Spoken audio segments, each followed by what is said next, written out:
नमस्कार, आदाब, सत श्री अकाल, जय भीम, जोहार। मेरा नाम है नवीन कुमार। क्या ईरान के सुप्रीम लीडर आयतुल्लाह खामनेई की जिंदगी खतरे में है? इसके संकेत इजराइल और अमेरिका दोनों ने दिए हैं।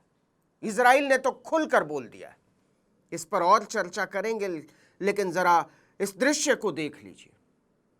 यह इजराइल पर ईरान के अब तक के सबसे घातक हमले का दृश्य है। इजराइल के शहर जल रहे हैं। इजराइल और ईरान के बीच 5वें दिन भी संघर्ष जारी है। दूसरी तरफ ईरान की राजधानी तेहरान भी जल रही है। उसके लाखों बाशिंदे शहर छोड़ रहे हैं।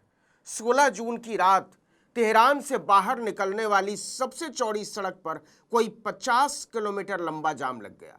हजारों लोग कैस्पियन सागर इलाके की तरफ कूच कर रहे हैं। लेकिन एक बात फिर से समझ लीजिए कि यह जंग एक तरफा नहीं है, हरगिज नहीं है। अपनी खुफिया रणनीति में जहां इजराइल ईरान पर बीस पड़ रहा है, क्योंकि वो चुन चुन कर ईरान के टॉप कमांडरों को मार रहा है।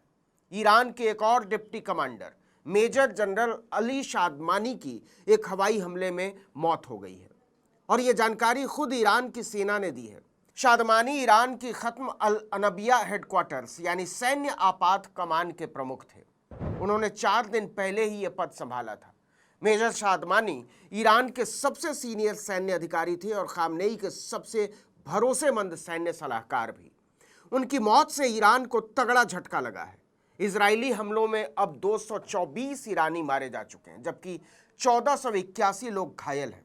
वहीं इजराइल में अब तक 24 लोग मारे गए हैं, जबकि 600 से ज्यादा लोग घायल हैं।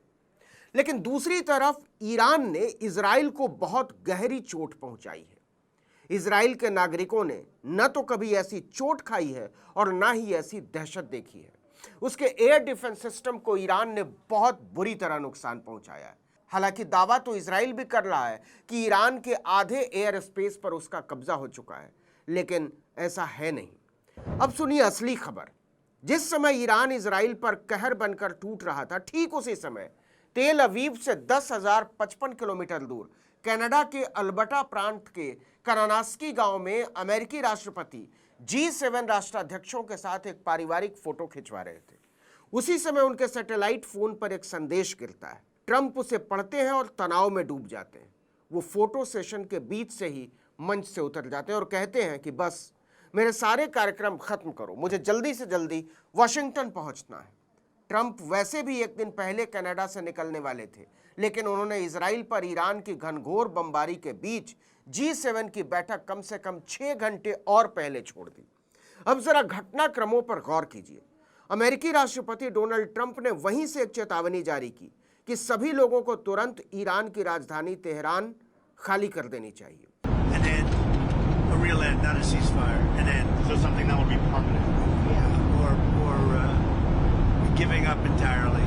उन्होंने कहा कि ईरान ने मूर्खता की है, उन्हें अमेरिका के साथ न्यूक्लियर डील साइन कर लेनी चाहिए थी।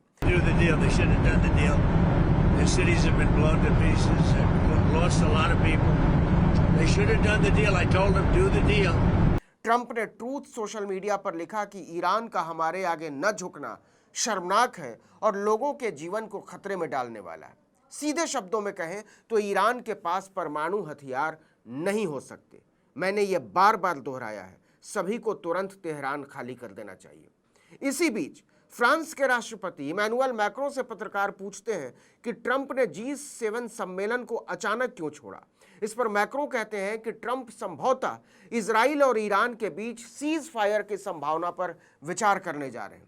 इतना ही नहीं, फ्रांसीसी राष्ट्रपति ने ट्रंप पर चुटकी लेते हुए कहा कि उन्हें नहीं लगता कि अगले कुछ घंटों में चीजें बदल जाएंगी, लेकिन चूंकि अमेरिका ने आश्वासन दिया है कि वो युद्ध विराम करेंगे और चूंकि वो इजराइल पर दबाव डाल सकते हैं, इसलिए चीजें बदल सकती हैं। ट्रंप को जब यह बात पता चली तो बुरी तरह तमतमा उठे।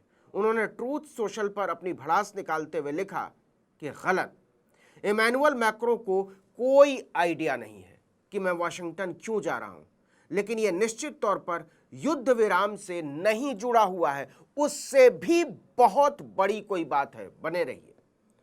अब सवाल उठा कि अगर यह सीज फायर नहीं है तो किस बात ने ट्रंप को इतना परेशान कर दिया और वो बात बात में इतने ज्यादा क्यों भड़क रहे हैं।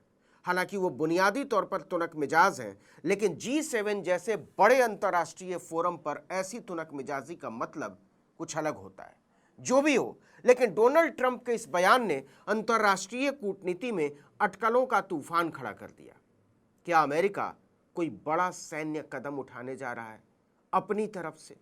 अब देखिए कि उधर ट्रंप कनाडा से निकल रहे होते हैं और इधर इजरायली प्रधानमंत्री बेंजामिन नेतन्याहू का एक बयान आता है कि ईरान के सुप्रीम लीडर आयतुल्ला खामनेई का खात्मा हमारा मकसद है और इससे पहले जंग नहीं रुकने वाली।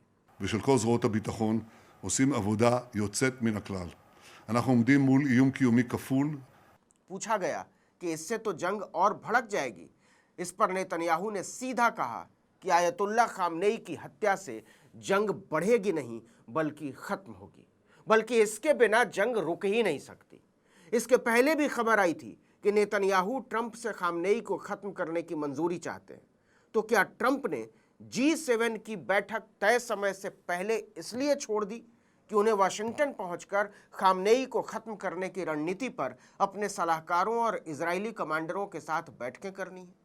गौर कीजिए, ट्रंप ने कहा कि यह सीज फायर से बहुत ज्यादा बड़ा होने वाला है। पूरी दुनिया इसे लेकर अपने अपने तरीके से अंदाजे लगा रही है। CBS न्यूज चैनल की रिपोर्टर जेनिफर जैकब ने सोशल मीडिया एक्स पर दावा किया कि अमेरिकी राष्ट्रपति ट्रंप ईरानी अधिकारियों से मिलने के लिए अमेरिकी मिडिल ईस्ट दूत स्टीव विटकॉफ या उपराष्ट्रपति JD वेंस को भेजने पर विचार कर रहे हैं। आपको बता दें कि जेनिफर जैकब ट्रंप की कनाडा यात्रा में एयरफोर्स 1 पर सवार थी। यहां एक बात और गौर करने वाली है। G7 देशों ने ईरान इजराइल युद्ध को लेकर एक साझा डिक्लेरेशन तैयार किया था। इसमें कहा गया है कि ईरान के पास परमाणु हथियार नहीं होने चाहिए और इजराइल को आत्मरक्षा का पूरा अधिकार है।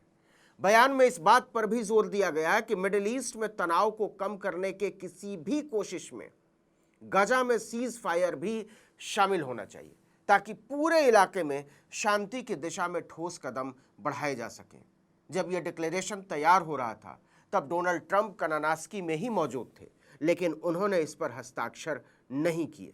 इसका मतलब यह है कि वो गजा और ईरान को लेकर किसी भी तरह के समझौते के मूड में नहीं है।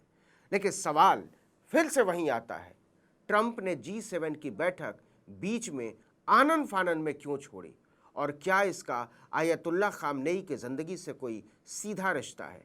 क्या अमेरिका भी अब किसी भी सूरत में खामनेई का खात्मा चाहता है? क्योंकि एक बात तो तय है कि ईरान जिस मोड़ पर इस समय खड़ा है वहां खामनेई के जीवन पर कोई भी आंच आई तो नेतृत्व पूरी तरह से बिखर जाएगा और इजराइल अमेरिका का काम आसान हो जाएगा। दोनों ही देश आधिकारिक तौर पर मानते रहे हैं कि खामनेई के होते हुए ईरान की आक्रामकता को काबू में नहीं किया जा सकता।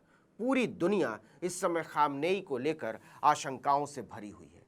किसी को नहीं मालूम कि ये हो भी सकता है या नहीं, और अगर ऐसा हुआ तो आगे क्या होगा।